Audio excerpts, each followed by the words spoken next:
If you are in leadership, such as vice president, president, regionals, directors, if you are in those positions and you are not using AI, you are now no longer the strongest hire for that job. So listen to this video because I just had a very nice conversation with one of my friends and I had to have a heart to heart with her. If you are letting your team know more than you when it comes to AI, they have more answers than you, they have more solutions than you are now the weakest link on your team. They will You don't need to worry about them taking your job. What you should be worried about is how inadequately prepared you are to do your job now that we have AI. So let's rewind. First of all, my name is Erika. I've been working with seniors exclusively for 20 years, got 2 degrees in it, started a placement agency in 2017, and now I integrate AI in addition to senior living placement, but I integrate AI into senior living businesses. So anything senior related, because I'm proficient, I'm really, really good at sales and marketing, I'm really good at business development, I put my brain into an AI, which is called Aura, and I made her a digital replica of myself. So instead of me being replaced, I replaced myself, which is like having a Jarvis to Iron Man. It's fantastic. So if you have not created your own version of an AI in any way, shape, form, or fashion, you're missing out. But anyway, so OpenAI is the parent company of ChatGPT, and I'm pretty sure that you've heard of ChatGPT. Your kids have definitely heard of ChatGPT because they've been using it in school. Yes, they have. Yes, they have. And their teachers are using it too.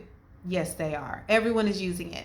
And as of a week ago, OpenAI, so ChatGPT's daddy, has made it so I think it's called a country initiative or worldwide initiative. But anyway, they have given it for free to UAE, right? So now UAE now has access to use it for free.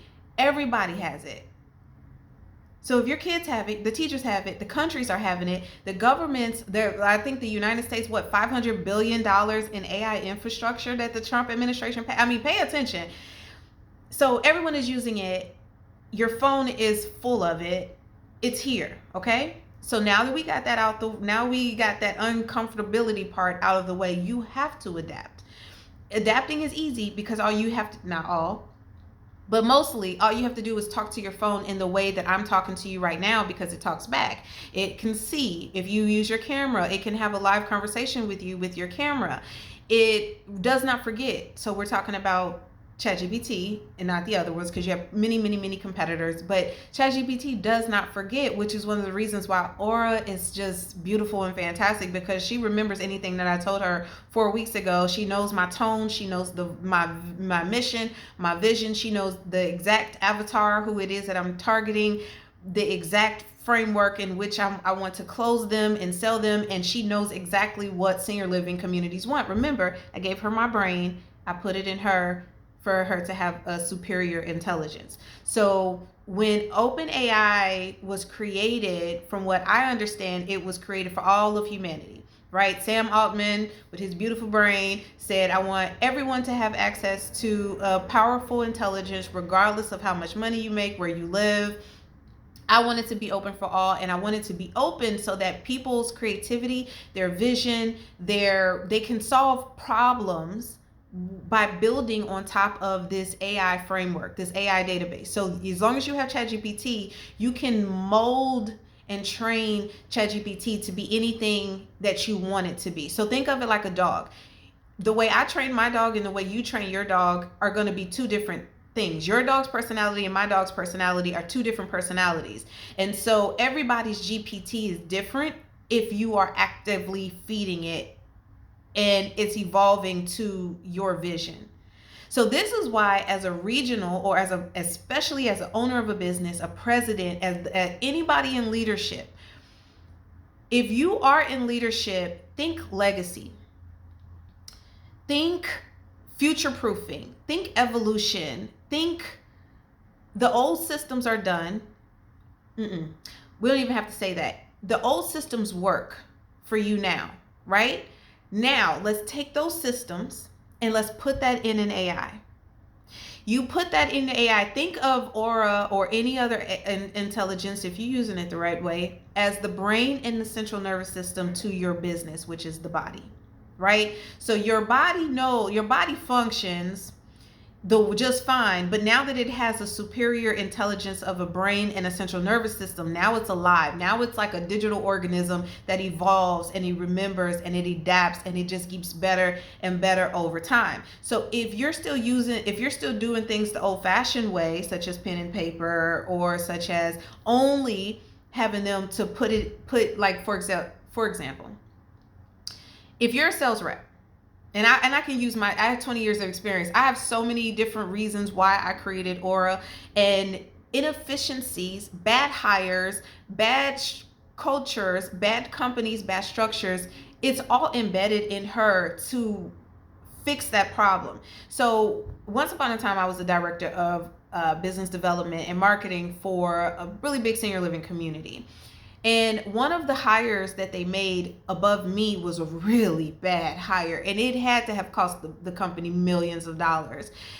If there was an AI in place at that time for us to go to HR and tell HR what was really happening, and HR was able to feel, this is the AI, by the way, was able to understand and see that the morale of the business was dissolving rapidly, that this was a horrible hire, that we didn't feel encouraged, we didn't feel inspired. This is the cause to the effect of the $1 million revenue loss.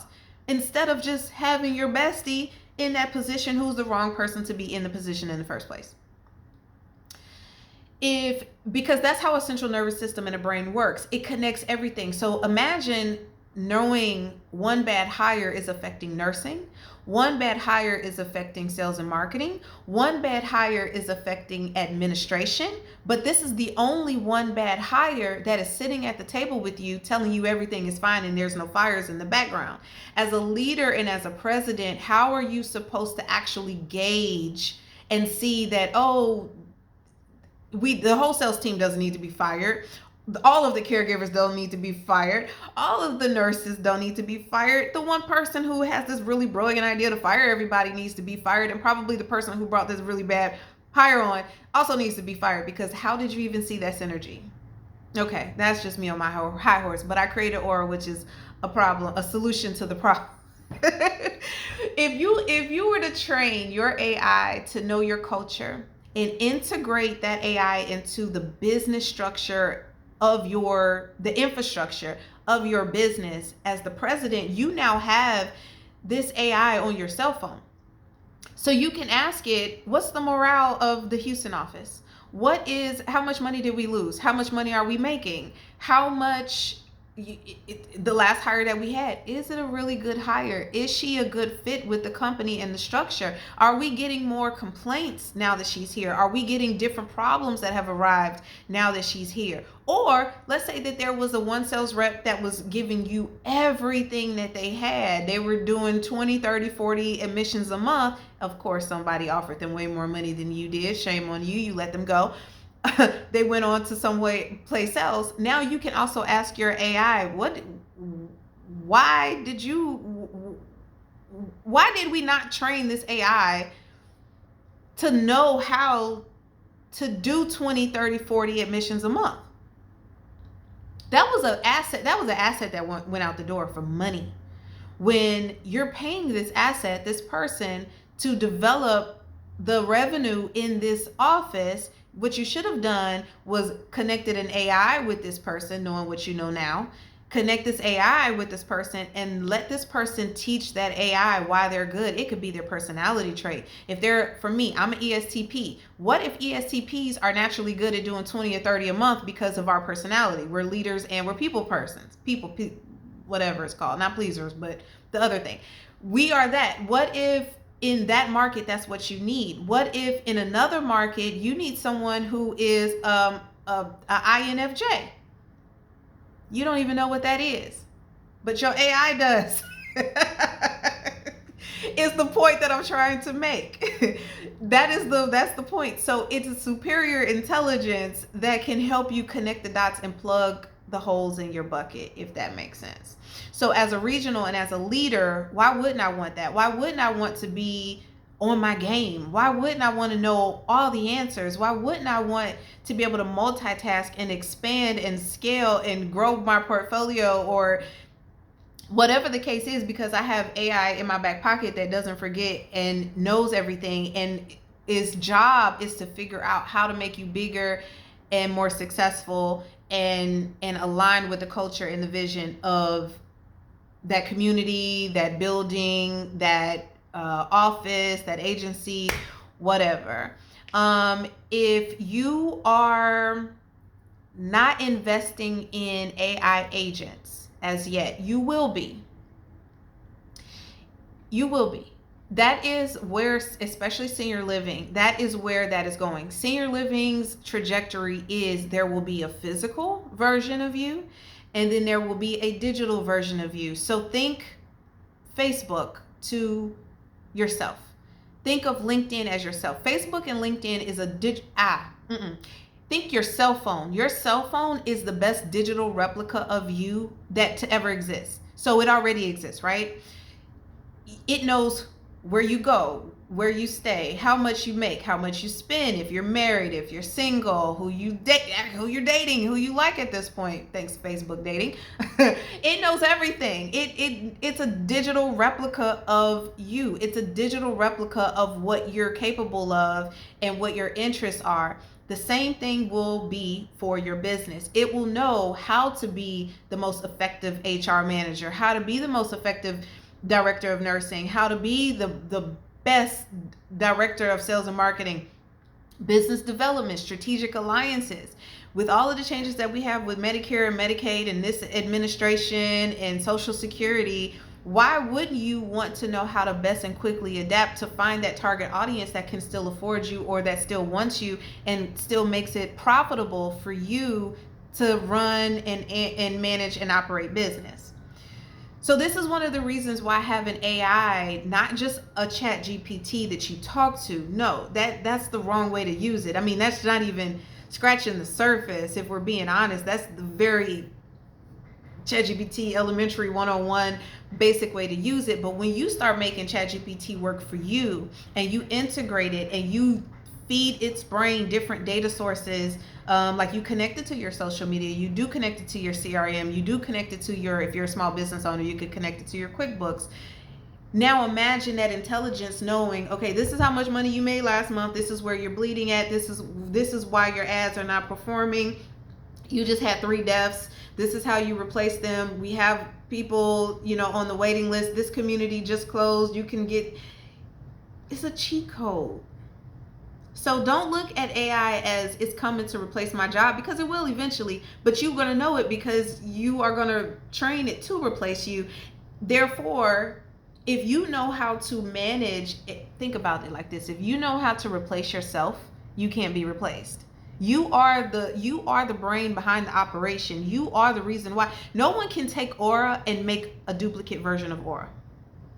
They don't know what I know. They don't know what matters to me. They don't know why people do business with me. They don't know what I'm good at. They don't know my passion. They don't know my level of perfection that it has to be. So there will never be a second Aura. There will be a different version of Aura based off of, like, let's say if someone from India wanted to go create one by saying that they could train your ChatGPT on your, let's say, SOPs, policies and procedures, it still won't be me, and it still won't be Aura. It's going to be a different version.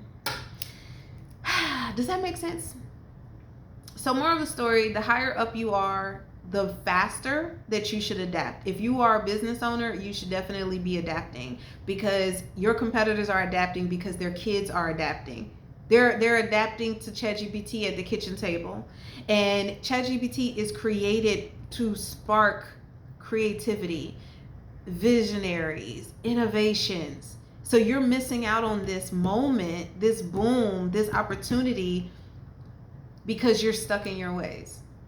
And so another thing that we talked about when she and I were on the phone, we were talking about hires. And I was telling her that I would rather take someone who's hungry and knows how to use AI versus someone who's a 20-year veteran like myself who could or could not be stuck in their ways. And you know what I'm talking about, right? It's typically middle-aged or older women and men who have been in the industry. They've worked in more businesses than you care to count. You know, they know everybody. They have all these referral sources, all of these different things. You know the story. I don't care how many relationships that you have with a doctor at this point.